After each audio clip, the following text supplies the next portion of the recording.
ایک عاجزانہ درخواست ہے، میرے چینل کو سبسکرائب کریں، شکریہ۔ بسم اللہ الرحمن الرحیم۔ السلام علیکم دوستو، امید ہے کہ ایمان و صحت کے بہترین حالت میں ہوں گے۔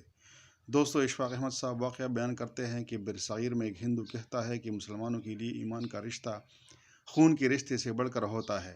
ایسا کیوں؟ میں نے اس سے اس سوال کے پیچھے چھپی وجہ پوچھی تو اس نے کچھ یوں ایک ردت سنائی کہ میرا نام شیوا سلوم ہے، میں ہندوستان میں یو پی کا رہنے والا ہوں۔ ہمارے گاؤں میں چند گھر مسلمانوں کے بھی ہے۔ مسلمان دنیاوی لحاظ سے تعلیم یافتہ بالکل بھی نہیں ہے، لہٰذا وہ لوگ بس کھیتی باڑی یا مزدوری کر کے اپنا پیٹ پالتے ہیں، جس کی وجہ سے ان کی مالی حالات بھی کچھ زیادہ اچھے نہیں ہیں۔ انہی مسلمانوں میں سے ایک محمود نام کا آدمی تھا جس نے اپنی گدہ گاڑی بنا رکھی تھی۔ وہ گدہ گاڑی سے مزدوری کر کے رزق کماتا اور اپنے گھر والوں کا پیٹ پالتا تھا۔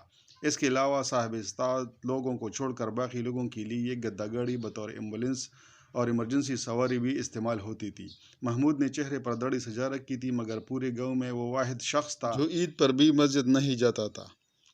میں نے اسے کبھی نماز پڑھتے نہیں دیکھا، البتہ ویسے ہر وقت سر پر عمامہ، ہاتھ میں تسبیح لیے رکھتا تھا۔ اس کے ہونٹ ہلتے رہتے تھے، جس سے صاف ظاہر تھا کہ وہ کچھ نہ کچھ ذکر کرنے میں مصروف ہے۔ میں نے ایک دن اس کو اپنے گھر مزدوری کے لیے بلایا تو اس سے مسجد نہ جانے کی وجہ پوچھ لی۔ میری بات سن کر وہ شخص یوں سمجھے رو پڑا اور کہا، شاید اللہ تعالیٰ کو منظور نہیں کہ میں اس کے آگے سجدہ کروں۔ مجھے گردوں کا مسئلہ ہے، جس کی وجہ سے میرا چھوٹا پیشاب پر قابو نہیں رہتا۔ ہر وقت قطرے نکلتے رہتے ہیں، جبکہ مسجد جانے کے لیے بندے اور لباس کا پاک صاف ہونا بہت ضروری ہے۔ یہ بات کرتے ہوئے اس شخص کے چہرے سے افسوس، رنج و ملال، بے بسی کے سارے نظارے نظر آ رہے تھے۔ خیر، اس نے اپنا کام مکمل کیا، مزدوری کی اور گھر کو چل دیا۔ ایک بار رمضان مبارک کا مہینہ تھا۔ ہمارے گاؤں میں ایک بیوہ مسلمان عورت اپنے 4 بچوں کے ساتھ رہتی تھی۔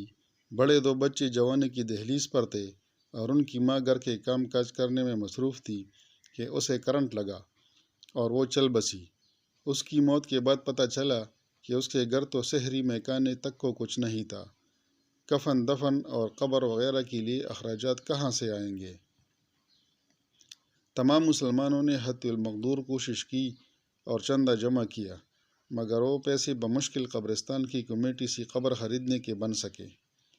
کفن وغیرہ خریدنے کے لیے اب بھی مزید پیسوں کی ضرورت تھی، اور اس ضرورت کو پورا کرنے کے لیے محمود نے اپنی گدہ گاڑی بیچی۔ اس گدہ گاڑی سے مرحوم مسلمان عورت کے کفن دفن کا انتظام کیا اور باقی پیسوں سے ہاتھ سے چلنے والی 2 ریڑھیاں خرید کر ایک پر خود پھل فروٹ لگا لیا، جبکہ دوسرے پر ان یتیم مسلمان بچوں جن کے والدین گزر گئے تھے اور گھر میں کمانے والا کوئی نہیں تھا، ان میں سے بڑے بچے کو سبزی لگا کر دی۔ سارا دن اس لڑکے کو ساتھ میں لا کر مزدوری کرتا، شام کو دونوں اتنا کما لیتے کہ دونوں کے گھر روٹی بن جاتی۔ میں نے محمود سے پوچھا تھا کہ تمہارا اچھا بھلا گدہ گاڑی کا کام چل رہا تھا، تم نے محض ایک مردہ عورت کا تن ڈانپنے کی خاطر وہ کیوں بیچی؟ اب مشقت کے بعد تمہارے گھر 2 وقت کی روٹی بنتی ہے، جبکہ پہل تم ایک آدھا پیرا کر لیتے تھے تو تمہارا گزارا ہو جاتا تھا۔ میری بات سن کر وہ مسکرایا تھا، مگر اس کی آنکھوں سے آنسو بہہ نکلے تھے۔ اس نے کہا تھا کہ امت مسلمہ کی اس بیٹی کا کفن میری گدہ گاڑی اور میرے گھر والوں کی پیٹ پوجا سے کہیں زیادہ ضروری تھا، لہٰذا میں نے وہی کیا، اور میرے اللہ تعالیٰ کا وعدہ ہے کہ رمضان میں کیا گیا اچھے عمل کا اجر کئی گنا زیادہ ملتا ہے۔ اس لیے اللہ تعالیٰ نے چاہا تو اللہ تعالیٰ میرے لیے کوئی بہتر سبب پیدا کر دیں گے۔ محمود کے جواب سے میں اتنا متاثر ہوا کہ مزید کوئی سوال نہ کر سکا، حالانکہ میرے ذہن میں 5 سوال تھے جو میں ان سے پوچھوں گا، لیکن مجھ میں ہمت ہی نہ ہوئی، اور پھر میں نے اپنی آنکھوں سے حالات بدلتے دیکھے۔ میں نے دیکھا کہ ریڑھی بان محمود نے اسی یتیم بچے کے ساتھ مل کر ایک دکان کرائے پر لی۔ اس دکان میں سبزی، پھل فروٹ لگائے۔ کچھ ہی سالوں میں وہ دکان انہوں نے خرید لی، اور پھر ہر سال ایک دکان میں اضافہ ہوتا گیا۔ جوں جوں بشر کے کاروبار میں اضافہ ہوتا گیا تو مسلمانوں کے حالات بھی بہتر ہوتے گئے، یہاں تک کہ ہمارے قریبی شہر کی سبزی منڈی سے پھل فروٹ کے بڑے تاجر مسلمان برسر روزگار بن گئے اور ان کے بچے تعلیم حاصل کر رہے تھے۔ میں نے دیکھا کہ وہی تمام مسلمان جو سارے مل کر بھی ایک عورت کے لیے کفن نہیں خرید سکتے تھے، آج جب محمود فوت ہوا، قبرستان کی کمیٹی کے پاس کئی غریب مسلمانوں کی قبروں کے لیے ایڈوانس پیسے جمع تھے۔ کئی لوگوں کے کفن کے لیے رقم موجود تھی۔ یقیناً محمود کی موت کے بعد ہمارے گاؤں میں سے کبھی امت مسلمہ کی کوئی بیٹی بغیر کفن کے قبر میں نہیں اترے گی اور نہ ہی کفن کی خاطر در در جانا پڑے گا۔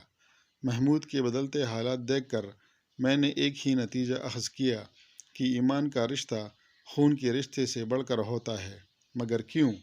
اس بات کا جواب نہیں مل پایا۔ جب شیوا سلوم نے اپنی بات مکمل کر لی تو اشفاق احمد صاحب کہتے ہیں کہ میں نے اس کے سوال کے جواب میں اس کو بتایا کہ یہ تعلیمات میرا مذہب دیتا ہے۔ ایک مسلمان کی شان یہی ہے کہ اس کی ایمان کا رشتہ اس کے خون رشتے سے بھی غالب آ جائے۔ پھر دیکھو کہ رب کریم کیسے ہمیں سب پر غالب کرتا ہے۔ نماز کسی صورت بھی معاف نہیں ہے، اس لیے ممکن ہے محمود بھی گھر میں یا کسی اور صورت میں ادا کرتا ہوگا۔ اشفاق احمد صاحب یہ واقعہ بیان کرتے ہوئے آپ دیدہ ہو گئے اور کہا کہ آج کا مسلمان اگر کسی دوسرے مسلمان کی تکلیف کا ذرا سا بھی خیال کر لے تو اس کی اخراجات کی بے شمار تکالیف اللہ تعالیٰ دنیا اور آخرت دونوں میں دور کر دے گا انشاءاللہ۔